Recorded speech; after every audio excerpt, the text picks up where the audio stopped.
It's time for another Bullet Point Bulletin with Bruce Burke. Brought to you by FinTech Confidential, bringing you to people, technologies, and companies that change the way you pay and get paid. Starbucks Odyssey, the coffee chain's new Web3 rewards platform built on sidechain network Polygon, is officially rolling out to the world. Starbucks launched the platform on Thursday for an initial group of beta testers chosen from its waitlist. A spokesman said that Starbucks has seen unprecedented interest in Starbucks Odyssey and that the response from customers has been overwhelming so far.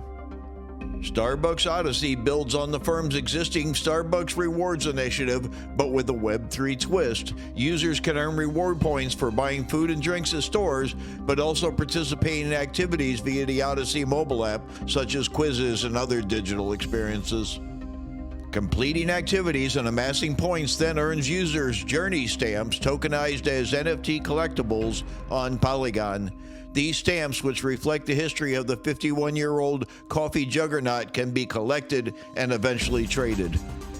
The stamps and points also collectively unlock access to potential exclusive experiences such as online drink-making classes, events at Starbucks' flagship Reserve Roastery locations, or even a trip to the company's coffee farm in Costa Rica. In 2023, Starbucks Odyssey will launch its NFT marketplace powered by Nifty Gateway, letting users buy and sell their journey stamps, as well as purchase limited edition NFTs created in collaboration with company partners.